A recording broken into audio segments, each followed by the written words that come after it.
song.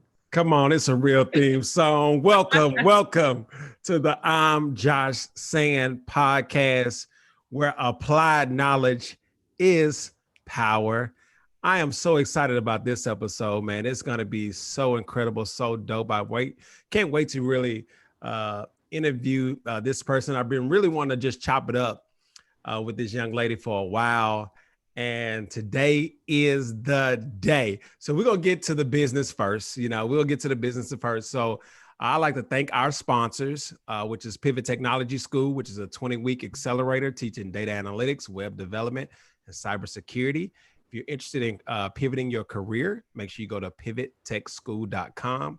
And also, one of our lovely sponsors is Boutique by J. Renee, which you're going to be hearing about shortly.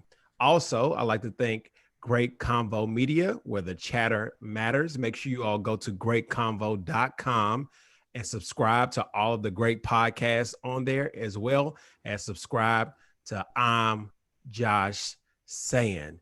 Yes. So let's get to the business, man. This is one of those interviews I've been waiting for a while. I've reached out to her probably like 2 months ago. I didn't really even have the concept, but I knew I was going to be launching a podcast soon. And I need to interview this young lady. This young lady is J. Renee. She is a trendsetter, a full out businesswoman, and really just a dope human being, and we ain't really just hung out like that, but I could just feel the vibe. I could feel the vibe coming off the screen, off the Instagram, you know what I'm saying? So I'd like to introduce the owner of Boutique by J. Renee. This is J. Renee. Yo. It's going wild. What up? Yes. Yo, let me tell you something. First of all, I didn't even think you was going to take my interview because look, J. Renee, literally, we fell out before we didn't really fall out, but it was like, that's J. Renee came at I know I did not. Let me tell you something. Hold on. Let me tell my side of the story. You came at my head. I did not come at your head. So here's the thing. So okay, I can wait to hear your side of this. Let me, here it is. So J. Renee, actually, I forgot how I got introduced to. I know how I got introduced to J. Renee, but I don't know how I got introduced to J. Renee. Okay, so it was like we know the same people, and I think one day I was on the internet and I saw this young woman praying her tail off. I'm like, man, who is this woman? Like, she can pray her tail off, and it was J. Renee. So I probably sent her a friend request or something because I was moved. I was touched. You know what I'm saying? So along the way, I think I saw you one time at the Apple store. And you know how you see superstars out? You know what I'm saying? God. So I saw you at the Apple store, and I'm like, hey, are you J. Renee? You was like, yeah, I'm J. Renee. And I was like, oh, for sure. I saw you praying. Are you Mayor Mundy? So I'm like, it's great. I mean, you're doing amazing. So rewind, fast forward, probably 3 years later. I think it was probably 3 years later. Yes. 3 years later, J. Renee is with a young lady named Sabrina, and Jay and Sabrina are recording content upstairs. So I asked J. Renee, I'm like, yo, I see a shift. You know what I'm saying? I'm like, yo, I see the shift, J. Renee. No, that's not what he said. He was like, look, you finna come in here laying hands on the building. You need some anointing oil. Care about these champagne bottles back here. You want me to get rid of the bottles? I know you're kind of squarish. I don't want to offend you. That's what he said, y'all. Monday thought I was a full-blown square. Just because I know who Jesus is, Monday thought I was a full-blown square. No, let me tell you something. My head. I'm not going to tell y'all what I said to him. J. Renee was going to cuss me out. I'm like, Jay, I didn't know. I had to let him know. You got me up. Hey, look. I don't know what you think this is. He really was like, do you care about these champagne bottles back here? I don't want to offend you, you know. I didn't know. I just saw. No, I didn't know. You know what I'm saying? Because what did you say? I was, what did you say? The shift. You was like, I said, "Are you in a shifty?" I saw you. You told me I was turned into a city girl or something. No, I did not. You said the church girl that turned into a city girl. I said, man, you done, something like that. I know. I was like, no, you done flipped to a whole Instagram model. I said, your whole Instagram. I mean, and it was, you called me like a city girl or something. No, it was like, it was a compliment, but it was like, I saw the shift. You know what I'm saying? I saw the shift in the content. Okay. Yes. So at first it was like, yo, I was singing heavy J. Renee at church conferences, teaching and praying. Okay. So that was one video, y'all. Monday had his mind made up. I was a full blown box of cigarettes square. Hey, yo. So like along that time and along that journey, and I know you have a unique journey, and I think we have kind of like the same like aspects of our journey when it regards to entrepreneurship. So like really speak on like, how did you really become the boss that you are today? And I knew it started early because I remember you posting something earlier about your that boss journey, but just touch on it a little bit about like, how did you get started? So, excuse me. So I don't come from, I like many of us that are entrepreneurs, especially in the urban community or the just Black people in general, we didn't come from generations of entrepreneurs. A lot of us came from working families. Right. And I came from a family that was 100% pro-education. My dad's side of the family was a lot of armed services. My mom's side of the family, I always say that's the light-skinned side. Yeah. These were the, okay. They all went to HBCUs. I'm talking about my grandmother, all her sisters in the 80s, 90s, Payne College, Clark Atlanta. They were educators, they were nurses. So I came from a family that was very, you get a degree and you go to college. Everybody in my family, almost everybody in my family, I can't think of off the top of my head, somebody that didn't go to an HBCU and get a degree. My mom just completed her doctorate, 4 degrees. My dad, my brothers, everybody was get that job and go to college. But my introduction to entrepreneurship was actually through my oldest brother, which interestingly enough, he actually got into the whole tech industry and computer science, which that wasn't his degree. I'm not 100% sure how he got into it, but I know he was doing like Cisco certification and some other technical stuff like that. So when he decided to go out and launch his business, one thing, and this is something to remember, growing up, something very interesting about me, I didn't grow up with toys. I grew up with books. Wow. I grew up with books and musical instruments. Everybody in my family could play instruments. I think I owned 1 Barbie. I had like 2 baby dolls when I was really little, but I didn't have toys growing up. Wow. So when my oldest brother, who's 17 years older than me, so he was the cool brother. When he would come in town from Dallas, we would go to White Castle because he loved White Castle, and we would go to Books A Million. So that was one of my favorite things as a child. Like we had like a library in the basement. I just grew up in a reading family. So I remember when I was 12 years old, we went to Books A Million, and my brother bought me this book called How to Become a Teenage Millionaire. And this was, even press and rewind a little bit, my initial desire as a kid, from the time I was about 4 years old, I started saying I wanted to be a hairstylist. I started getting my hair done when I was 4. So my introduction to entrepreneurship, really as a visual thing, I saw Black women in a hair salon. And I was like, I want to do this.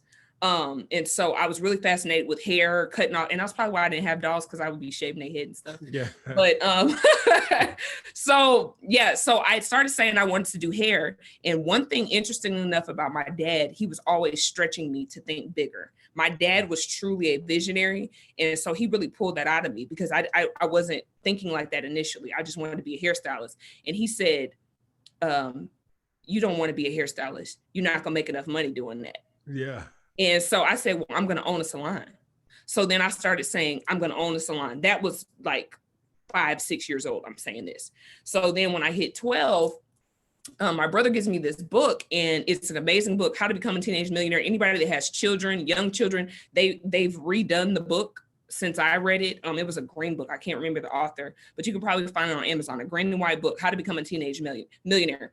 But it chronicles the lives of people that started businesses as teenagers and either became millionaires as teenagers, or their business eventually became millionaires with businesses that they started as teenagers. So it had a lot of different stories, but there was one story in particular that really touched me and inspired me. It was a story of this guy that wanted to go to medical school. He didn't have the money.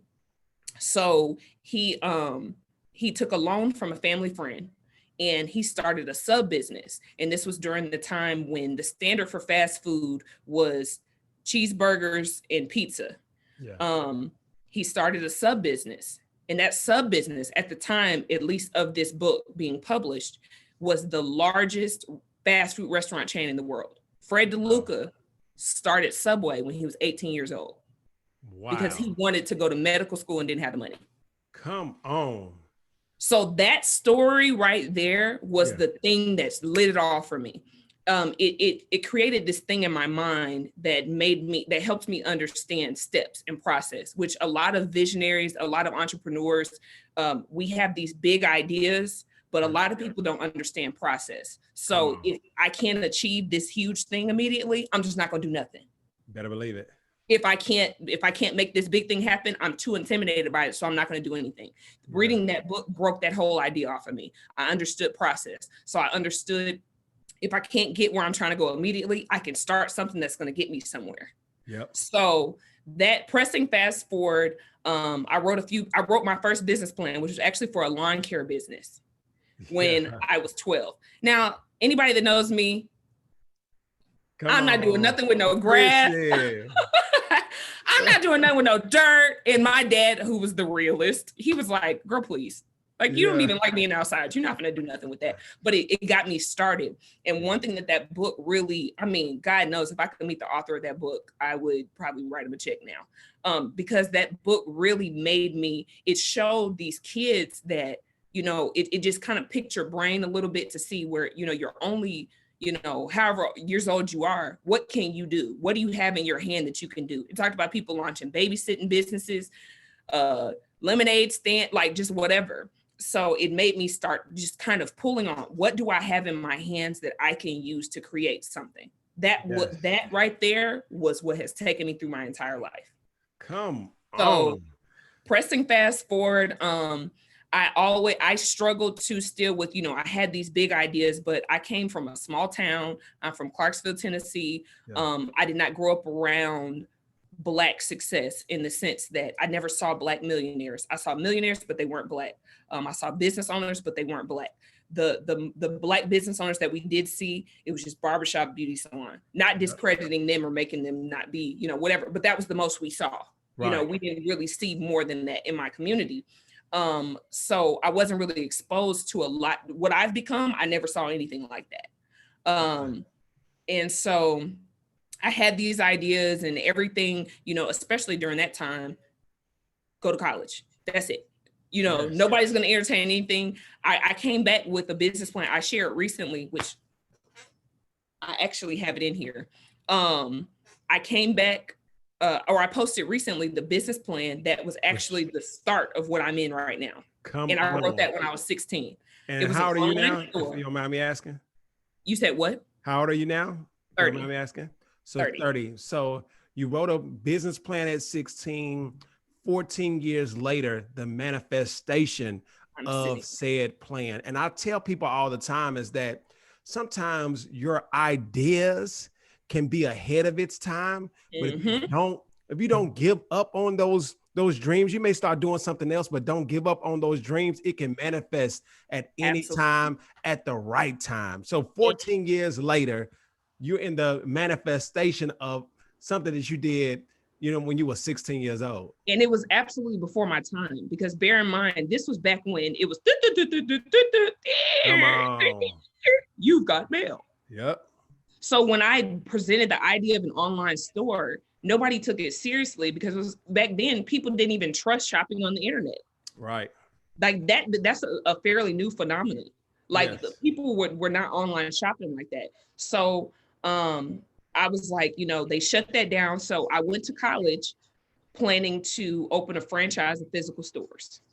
And so I was like, I had this big vision, I was like, I could have my store in malls all over America, whatever. But my corporate backup plan, I initially was a business administration major. Fun fact about me, I absolutely love real estate. Ideally, I would love to end as like a commercial real estate tycoon. I want to own a hotel. Yeah, come on.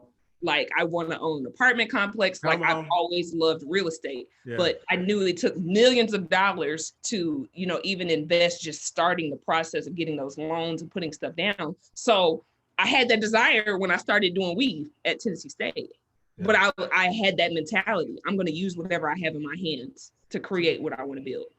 Man. So I went to TSU. I had my backup plan, but life happened. Yep. My dad passed of a heart attack a week and a half after I graduated from high school. Wow. My dad was a really well-known pastor and community leader. So he actually had 3 funeral services. Wow. And so it was a Tuesday, Wednesday, and a Thursday. The last funeral service was in East St. Louis. Following that, I had surgery that Monday. I ended up being on bed rest for 6 weeks. When I got off bed rest, I went to college 2 weeks later. Come on, man. So it was like life just, it rolled. When I got to school, I ended up experiencing another death of a family friend. A few months after that, one of my friends committed suicide. And a few months after that, one of my best friends got killed in a car accident. This was all in my freshman year. Oh, no. So as you can imagine, my grades were piss poor. I was on academic probation. Everything was it was bad. And so I was struggling to stay in school. At this time, my mom was I had a brother at Tennessee State. She was putting 2 kids through college. I lost all my scholarship money.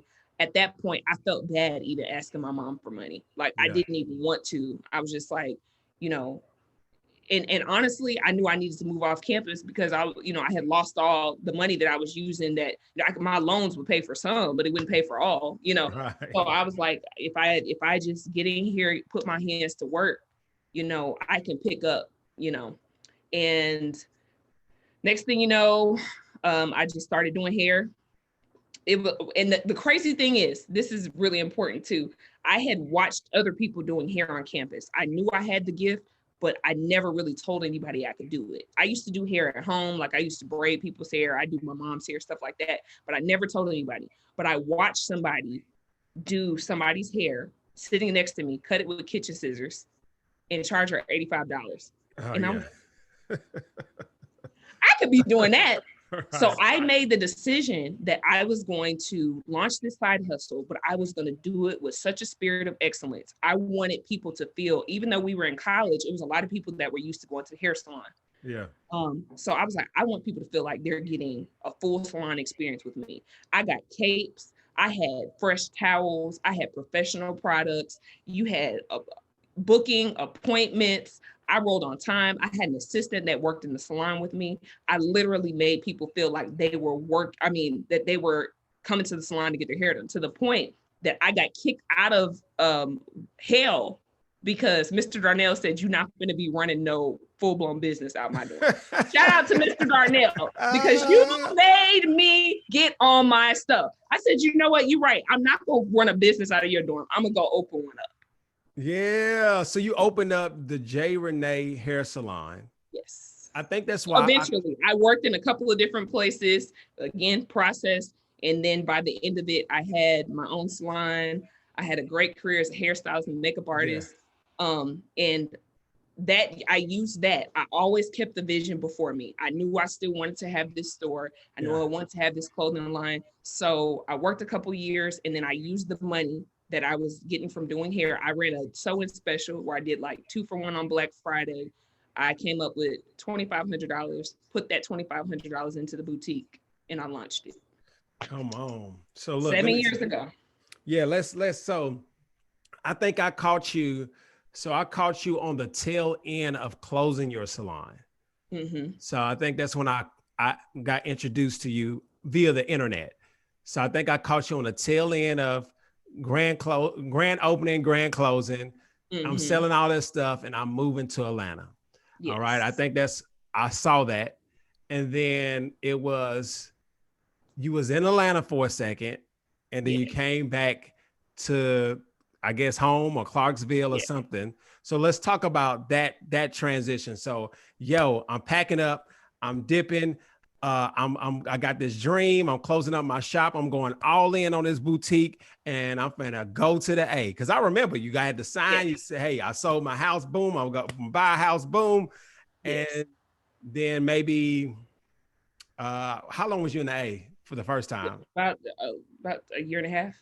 So a year and a half. A little less than 2 years. Yeah. Yeah. And then you was back home. So let's talk about that experience right there. And because I think it's some jewels in that experience. I was watching the experience and I never asked, but I was waiting for this moment to ask. So let's talk about that A and back to Nashville or Clarksville. So this is something I absolutely know that you can relate to, especially now. But some of the greatest transitions of my life, or anytime I was about to go through like a major elevation or a major shift, it was always preceded by what felt like a setback. Yeah. Every time. Yeah. It was always something big that happened that was life-shifting, life-altering, that felt like a setback. Yeah. And so the thing that ended up, I had a certain amount of time that I said, okay, I'm going to do hair for this amount of time, then I'm going to move on. And I was actually over the time.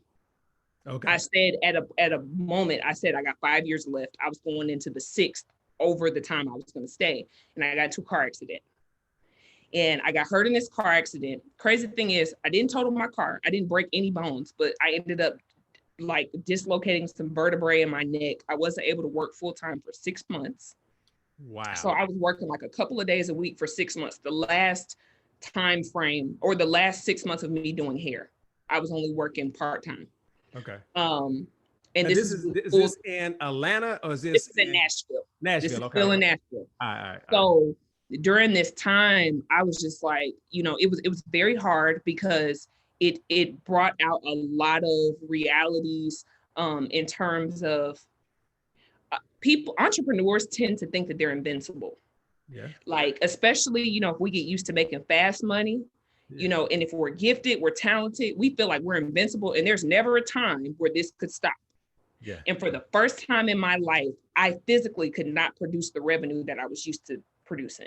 Mm-hmm. But what saved me? I had multiple streams of income and I had income that was not attached to my physical presence. I knew that was something that I needed, but I didn't realize the importance of it.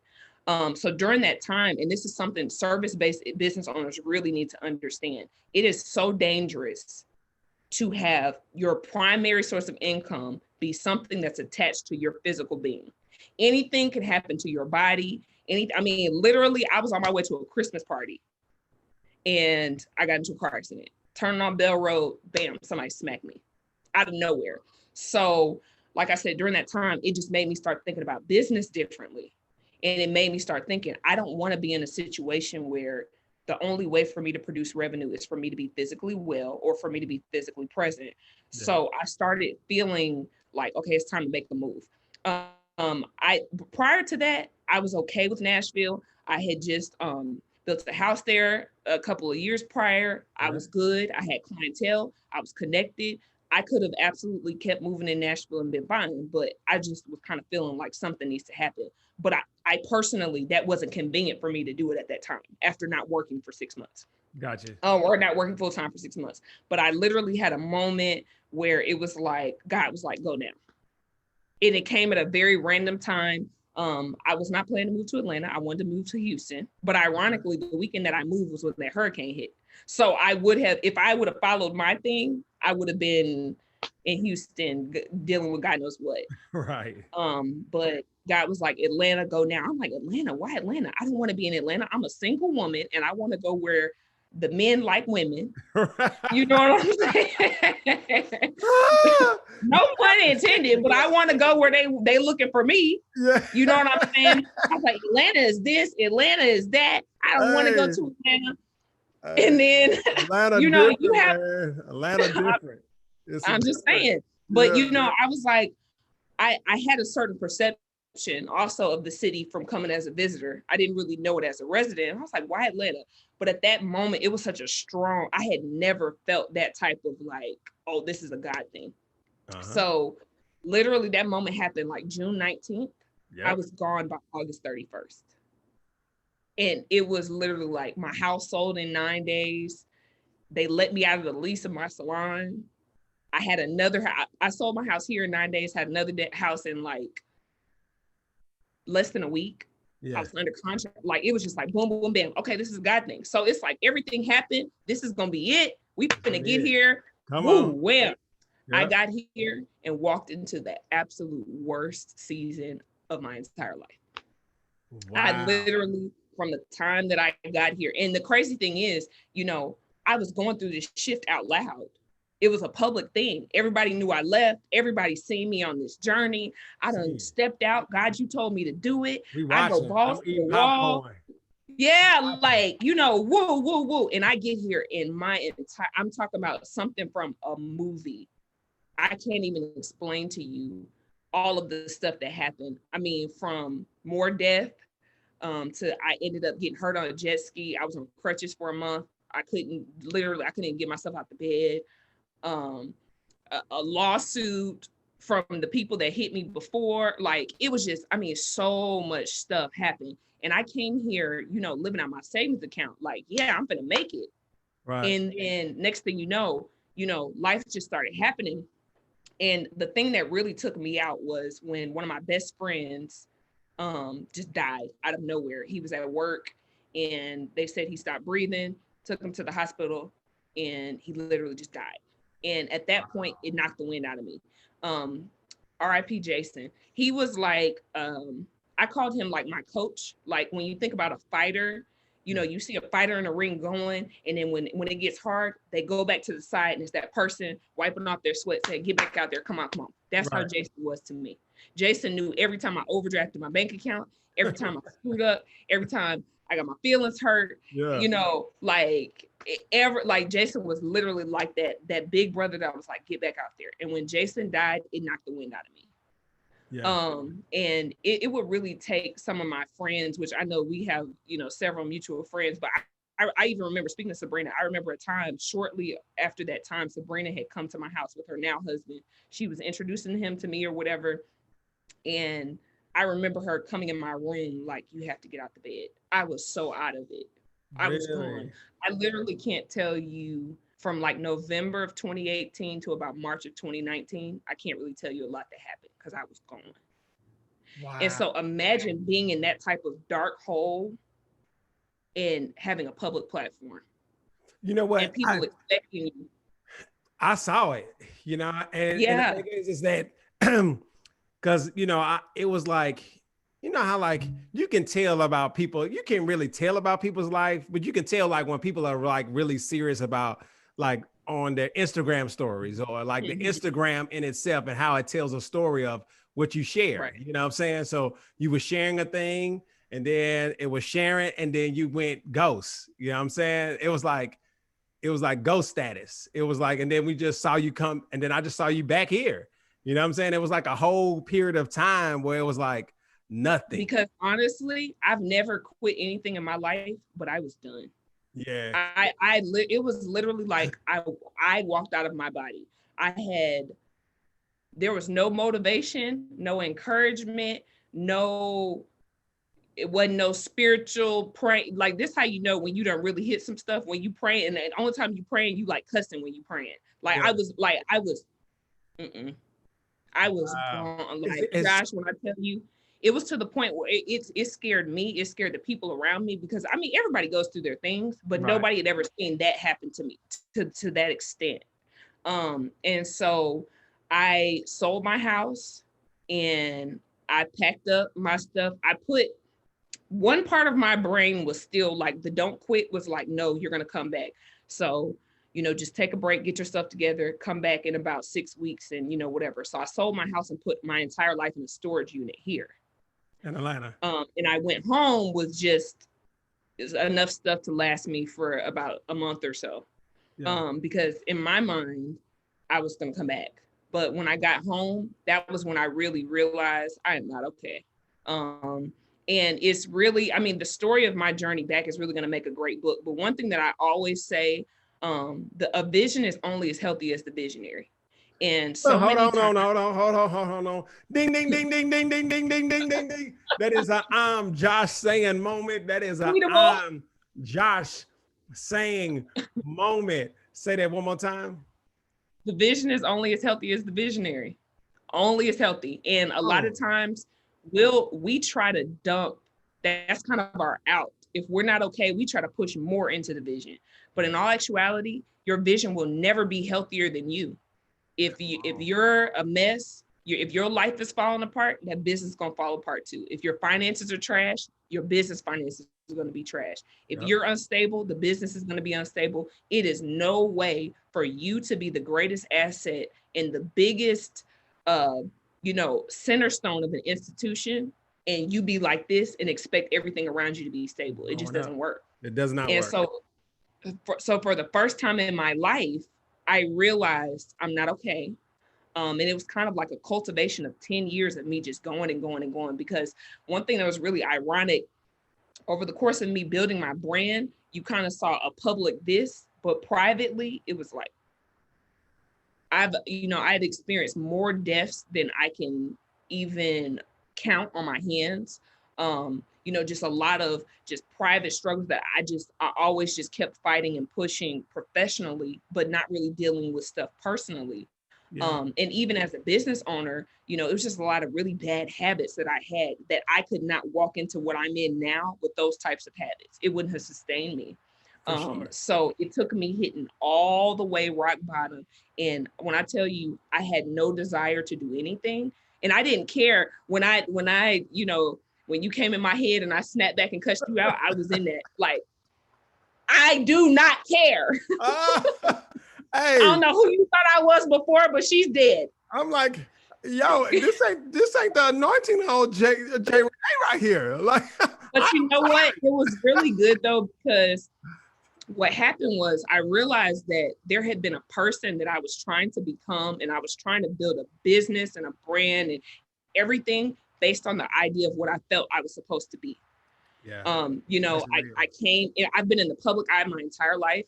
I came from a public family, all of that. So, and then my parents were pastors, and, it was just like, there was this perception that she's supposed to become this. And so I spent my whole life trying to become the thing that everybody told me I was supposed to be.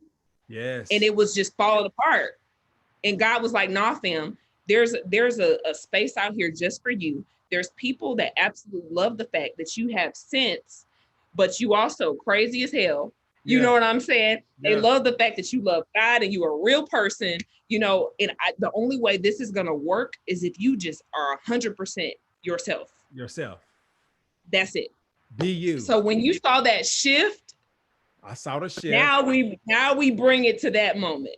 The shift had happened there. Like, I'm only going to build this if this is organic to me. If this is the real me, if this is love it or hate it, regardless of how other people feel about it, this is where I'm going to be. And I believe that, when God, gives you dream, or when God gives you a vision, he calls you to a specific group of people. Everybody's not going to be your people. Yeah. And as long as you're trying to, make something that is going to work for everybody and that's not going to offend nobody, that's not going to step on nobody's toes, you're going to have issues. And I had spent so much time trying to do that. So, like I said, the shift happened when I was like, you know what? No, if I'm going to do this, I'm going to be 100% myself. And then, even then, I didn't start focusing on business. I focused on me 100%. I got in the gym.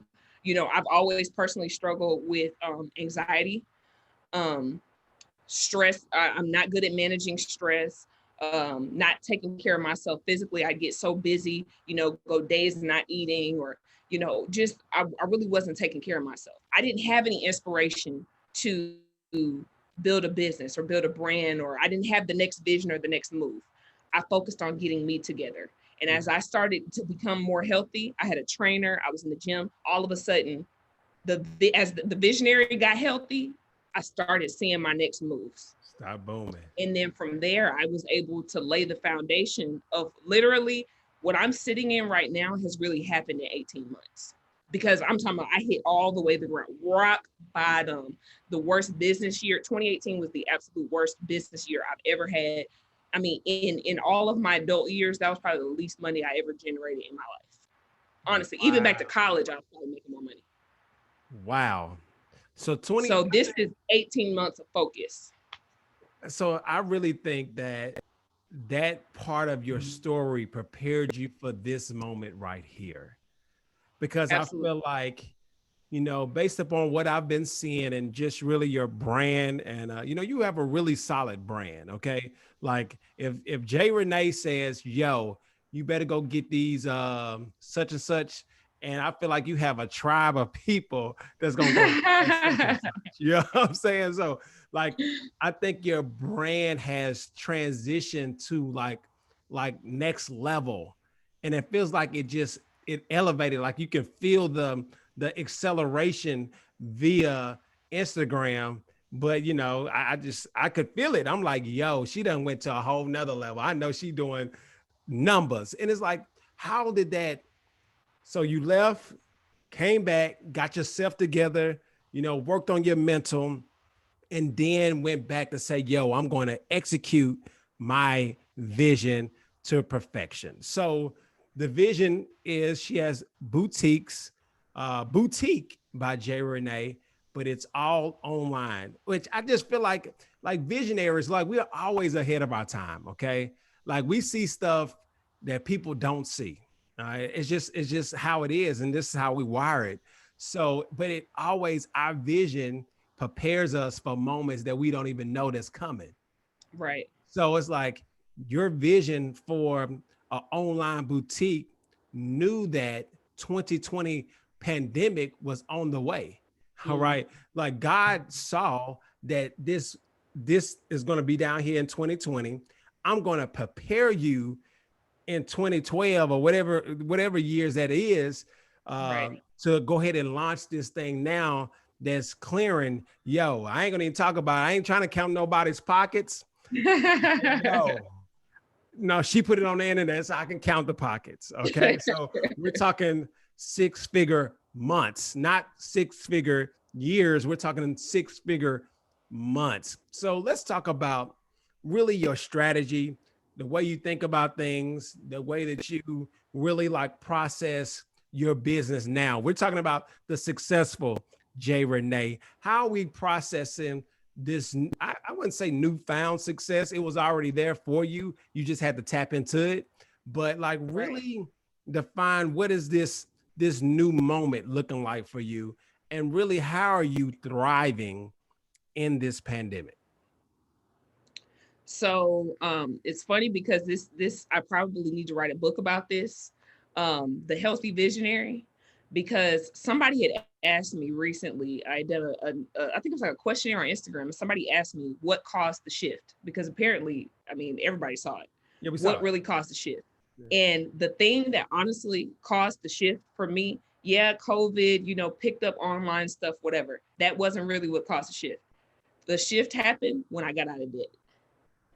When I personally was out of debt. Because my word, that as the and this is the thing. A healthy visionary has a healthy vision. Come on. I can acknowledge that in prior seasons, I was a piss poor manager of money. A lot of times we don't think we're a bad manager if we can pay our bills. I had great credit. I was gonna pay all my bills.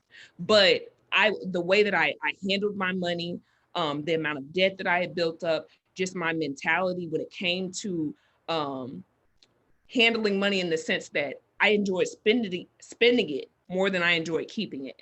You know what I'm saying? Or I enjoyed, in my head, spending somebody else's money, swiping it.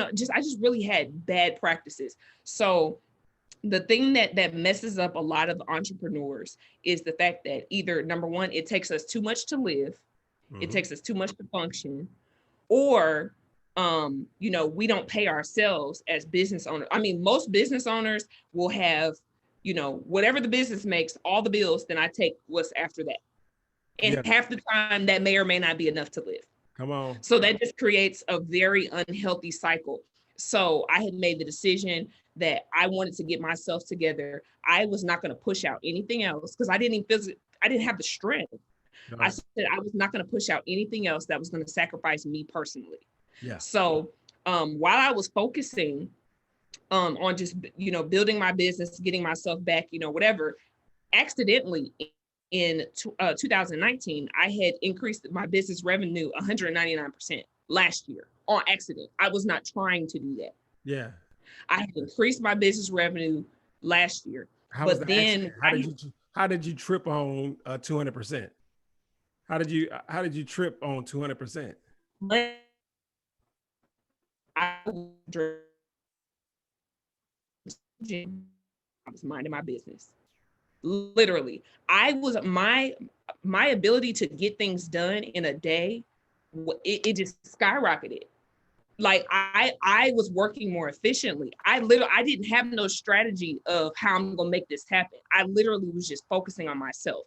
All of that, I was just, rolling. I increased my inventory. Yeah, I did stuff like that, but I didn't have a strategy to do that. That whole year, I was still like, I could quit.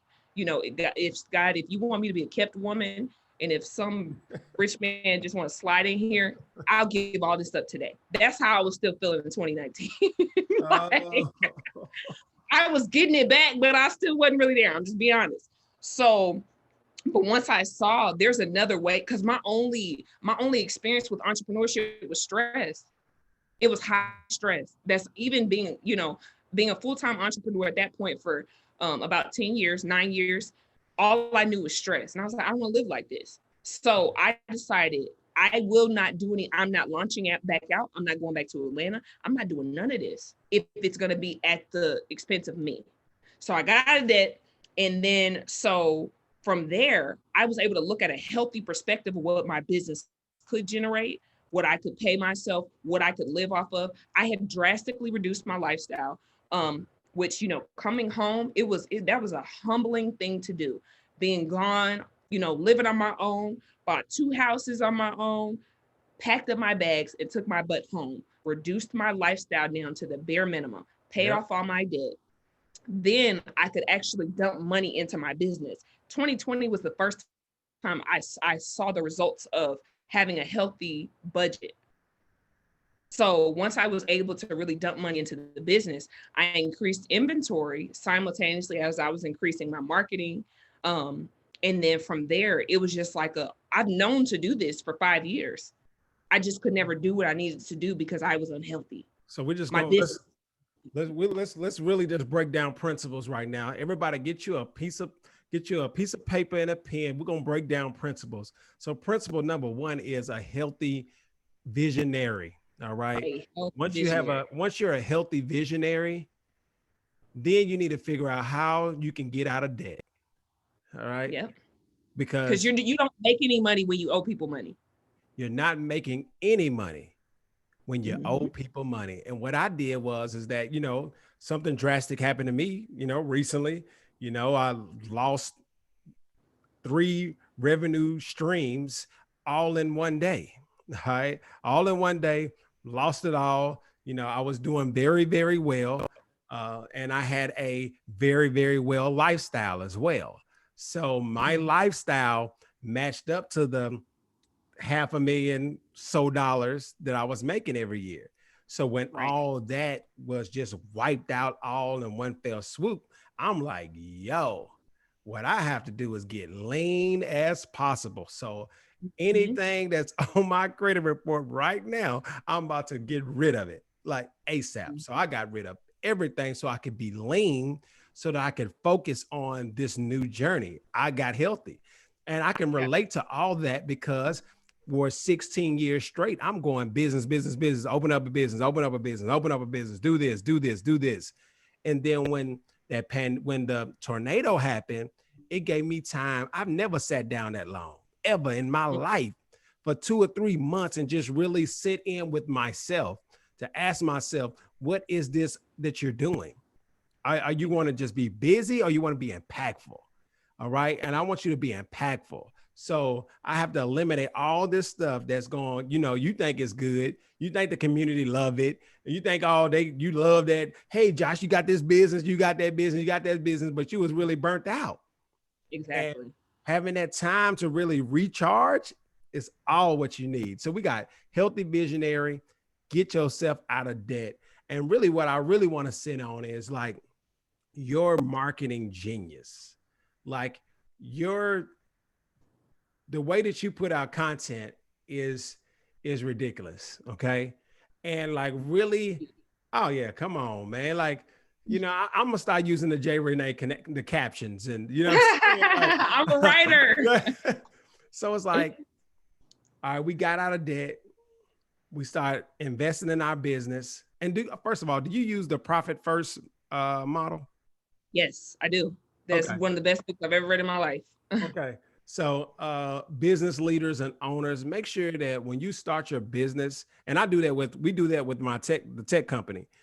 And I've never done it with any other company have I ever started, but I read the book.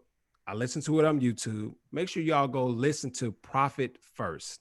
And what that is that when you get revenue, so you just say if you made $2,000, you make $2,000 a week.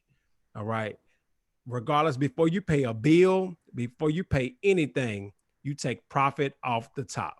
All right. Regardless of if your bills is matching up with what you got coming in, you take profit off the top. So if it's 10%, 15%, 20% of whatever you feel like is comfortable for you, you need to take it off the top, put it in an account.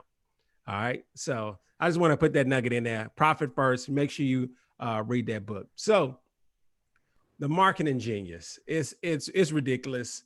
It's generating 6 figures a month. So what is the secret sauce? I know you charge for the secret sauce. So just give me a little Polynesian. You know what I'm saying? Give me a little Polynesian. I actually like Chick-fil-A sauce. Oh yeah. So I think that it's important to understand that there's no one size fits all methodology for marketing.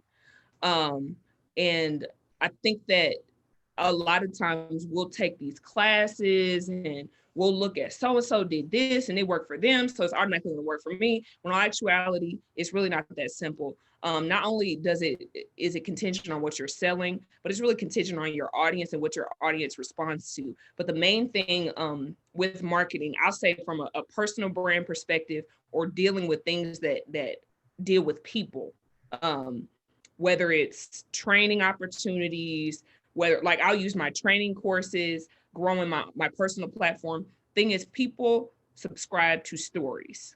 Yeah.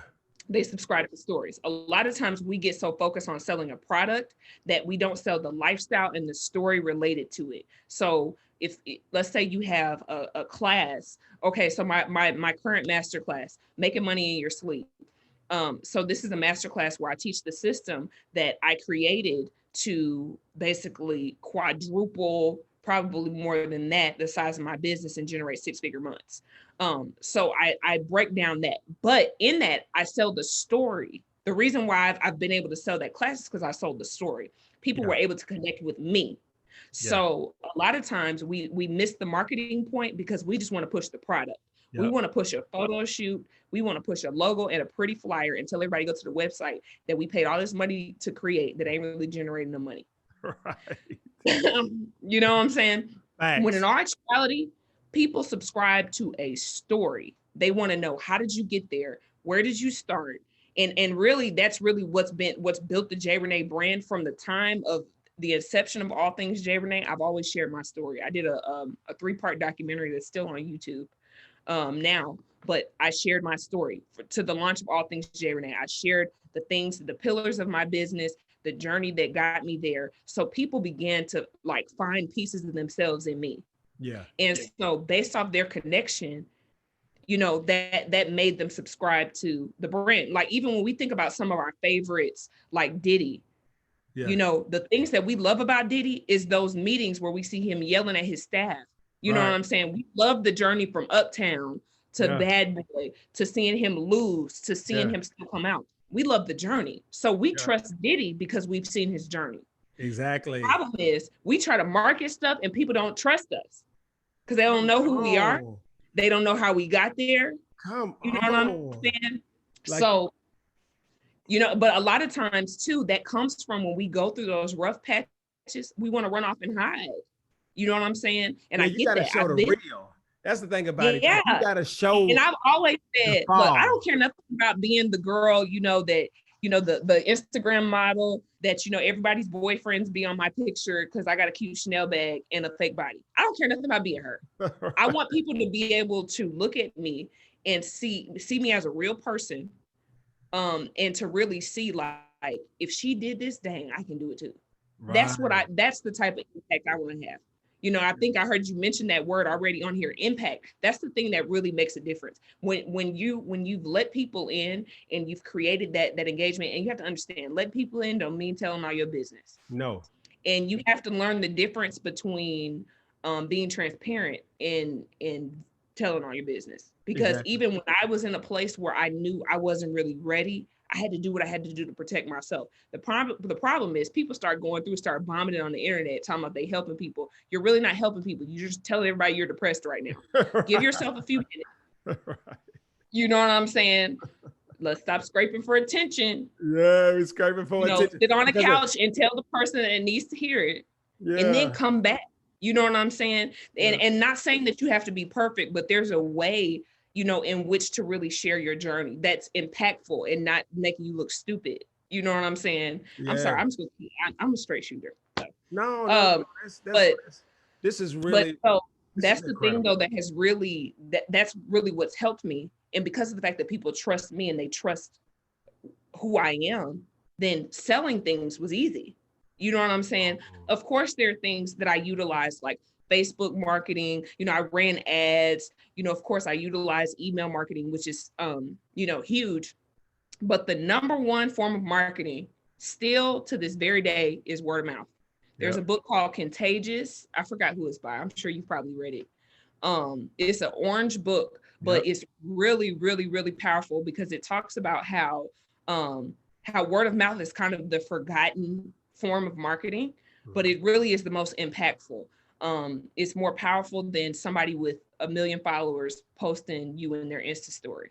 Because what happens is somebody that trusts you, that's excited about what you're doing, they tell somebody else, and based off of what they say, they trust. That trust kind of creates that snowball effect. So I would just say that the biggest thing especially when it comes to people, wanting to build personal platforms and stuff like that, people got to trust you, and they're not going to trust you from them photo shoots. They want to see you. They want to see the real deal. You know what I'm saying? Like when I just said that, I immediately, I thought about, the city felt after that tornado when we saw, like when they were scanning the street, I was like, oh my God. Yeah. And I'm like, John, like, oh my God, like we felt that, you know what I'm saying? And I commend you still. It really hasn't been that long. 2020 has been one long. It's been one hell of a journey. Right. But, we saw it though. We saw the real thing. You know what I'm saying? We saw you in the thick of it. And I'm sure you had your emotions. I'm sure you had to kick and scream and cry, all of that. And I thank God that you didn't go live and have a Tyrese moment. No, I wasn't going to do that. But what really my right, but you handled it. Yeah. Like my therapy was really in a way that allowed people to, we were a part of it, but at the same time, you still had your time to, let me step back, let me regroup, let me figure out what I'm going to do. And then when I'm ready to come and deal with y'all, I'm going to deal with y'all. Yeah. You know what I'm saying? And that's really, that's a perfect example of that balance, letting people come along the journey. Hey, I don't have it all together right now, but I'm figuring it out. Exactly. Like you really have to, and that's what's really a dope about you is that, you have to share the journey along the way. A lot of people always want to, they show the beginning and then they show the end. And you leave everybody worrying about what the hell happened in the middle. And so when you tell that middle story, you build trust with your audience, and then your audience feels like they know you. So whatever you're selling, they're buying. And people sell trash. come on. Like, this is dope. This is dope because they ain't I got my Monday for Mayor trash bag. They're not buying. See, they don't care about the product. They bought in with me. And exactly. I feel like that's what you have successfully done. And I've watched your journey, and you inspire me. You know, when I saw them 6-figure months, I screenshot that to my business partner in the tech. I said, yo, look, hey, she doing it. You can't tell we can do it too. Absolutely. Like, I see it all the time with 6-figure months. I mean, I always do 6 figures regardless of what I do, but I ain't had no 6-figure month at all. I don't know what that looks like, but I sure enough want to experience it. But you know what the game changer was? I keep mentioning books because I'm a reader. I read this book called Believe Bigger by Marshawn Evans. I've posted it on my Instagram a bunch of times. Yes. And in the book, she really, she just talked about the things that have kind of kept you from actually going for what you really want. And it made me realize how I had really I had prayed shy prayers. I had done what I thought I could do. I had never really gone for it. And then, I think I shared this, we've watched other people do it. We've seen all these people go viral, making $1 million in 30 minutes. And, and in my mind, I'm like, are they selling crack? I mean, what's in these little waist trainer? I mean, what is happening? Right. But, in the more we see it happening, we keep seeing it happen, not from the girl, and this is not shade, but not from the girl that was the cutest, or the boy that was the rapper that, already had the celebrity following. These are coming from everyday people. Regular, you know what I'm saying? Random. Everyday people that hit the bricks and just kept going. And I was like, you know what? Now, bear in mind, the first time, 2018 was the absolute worst business year I'd ever seen in my life. Right. 2019 was better, but it was the best I had ever done. It was the first time I did 6 figures in a year in Boutique J. Renee. I had been doing 6 figures in the salon and stuff, but I hadn't done a 6-figure year since, I had went full time into boutique. So 2019 was my first 6-figure year. And I had the audacity at the end of 2019, December 2019, to say, I want 6-figure months. I felt crazy saying it. I felt so crazy. I told all my friends, I was like, I want 6-figure months. I sat down, did the calculation. And like I said, every elevation always came with some type of setback. And in the first quarter of this year, all my social media accounts were hacked. Yeah, I lost everything. Yeah, I had my Facebook, I had 70, 80,000 people following me on Facebook, 30,000+ on Instagram, my boutique platform. I lost everything. I couldn't run ads. Yep. I couldn't anything. Now, what I did in the first quarter is less than what I generate in a week. And I hit the absolute bottom. The month after I said I want 6-figure months, everything went in the opposite direction. I fought when I tell you, Josh, I ain't never fought like I fought to get my social accounts back. But I said, God, if I get it back, I promise, this gonna be it. We're gonna go to the top. I got it. I got my social media accounts back at the end of March. And Then here's the thing about it. Look at the timing of what. Like I always God is He be knowing. Bro, he be knowing. So here's the thing about it. And I tell the story all the time. So the tornado hit, right? I had a dry cleaners, co-working space, event space, all in the one building, okay? Think about those 3 businesses. They would have been drastically impacted by COVID. I'm talking about drastically. Nobody has to wear clothes anymore. They're in the house. They're in home. All these organizations and corporations saying, yo, you don't have to come back into the office until 2021. Everybody's in jogging suits. My dry cleaners would have been trash. Co-working space, people can't work in close quarters, so would have to put plastic up and all that stuff. That would have been trash, and people can't have events. So it was and then 2019, I started a technology company just to prepare for this moment because God knew COVID was going to happen. So I'm going to eliminate all that stress, that potential stress, give you something that you can really thrive in the middle of a pandemic. And that's how God be setting it up, because you got your social media accounts at the tail end. We went in COVID, but as soon as we hit COVID and hit quarantine and you got to stay at the house, I saw Renee say, "Yoom!" Like it was. Yeah, but you know what the crazy thing was? I'd actually gotten sick, which I shared this after the fact. So I went to Colombia at the beginning of March. I ended up getting sick, and when I came home, I was like extremely sick for about 3 months. I was having like issues with my digestive system. I couldn't eat. Everything I ate made me sick. I got down to, first I was on a gluten-free diet. I eventually was down to fruits and vegetables only. I could only have fruits, vegetables, water. I had lost a whole bunch of weight.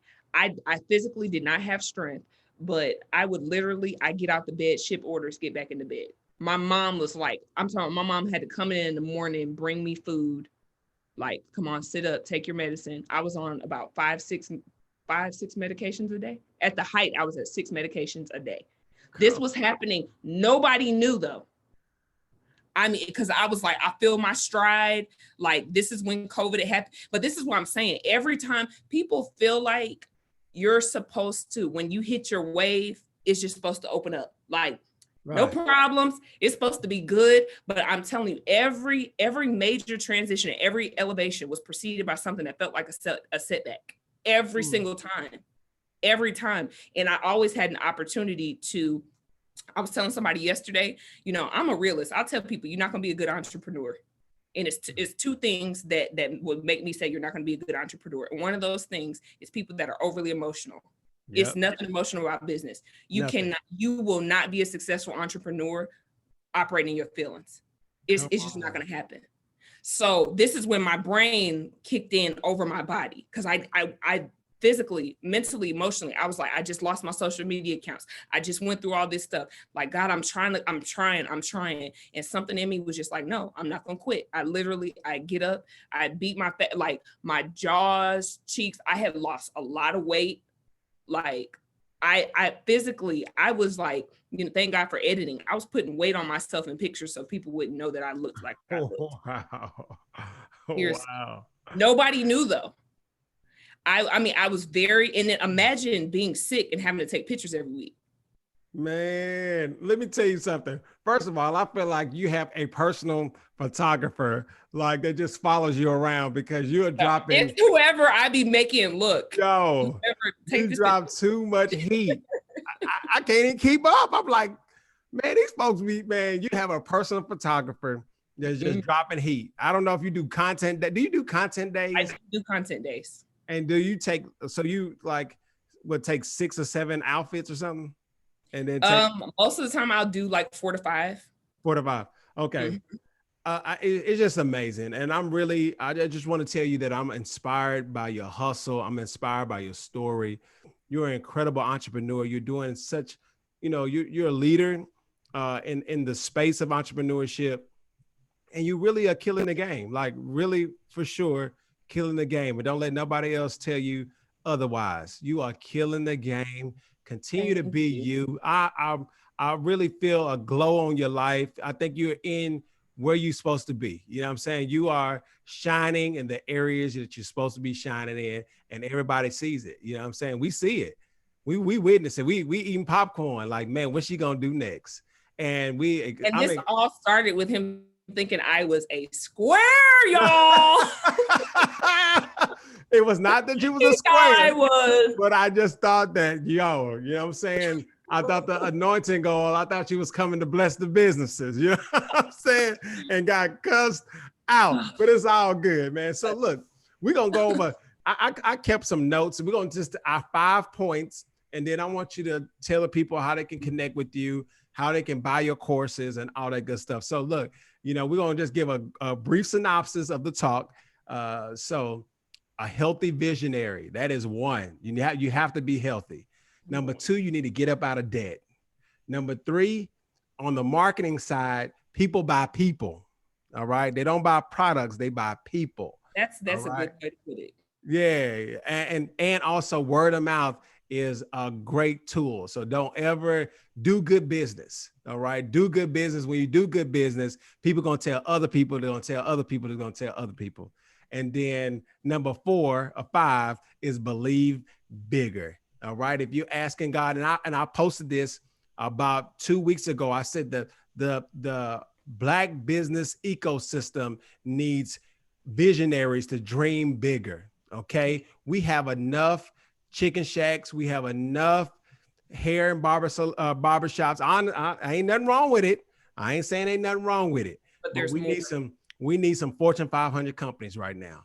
All right. We need grocery stores. We need bigger vision, and we got to go bigger. We can't get scared of it's going to take $2 or $3 million or $4 million. All I say is start walking towards the goal, and God will handle the rest. All right. Start walking and doing your part. Everything else will fall into place. So believe bigger. So Jay Renee, how do they contact you? How do they, sign up for those amazing courses? How do how do they sign up to get the game? Because you're giving the game out, you're giving the game out. How do they get connected to you? Before I say that, piggyback on what you said, don't be afraid of the process. Come on. Don't be intimidated, because we need that big stuff. But sometimes people will be like, I don't have nothing. I want you guys to remember that. I posted recently, everything that I'm doing now started with a $35 sewing special in my dorm that I got kicked out of. Come on. But I am J Renee. I am on every social platform at All Things J Renee. It's 1 N 2 E's. I'm on Instagram at All Things J Renee, Twitter at All Things J Renee, but don't follow me on Twitter if you want me to be serious, because I go there for kicks and giggles. YouTube at All Things J Renee, Facebook, facebook.com/All Things J Renee. My website, guess what? allthingsjrenee.com. And you can find, if you follow me or visit my website, you can find out more information about the Visionary Academy, which is my online training and resource center for creatives, visionaries like you, and entrepreneurs, where you can get connected with my courses.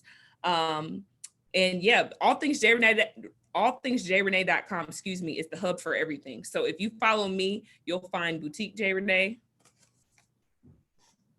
Come on. That just so happened to be on my desk. So yeah. You'll find Boutique J Renee, you'll find the Visionary Academy and everything. I would love to connect with you.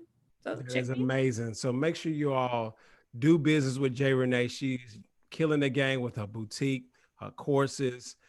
She's doing so much, and she's a world-renowned speaker, and she can pray you into heaven, even though she. Oh my gosh! Talking, I ain't gonna leave without saying that. She can. Oh my God! As well. But man, thank y'all so very much for tuning in to I'm Josh Saying, where applied knowledge is power. Thank y'all so very much. We are out of here. Peace.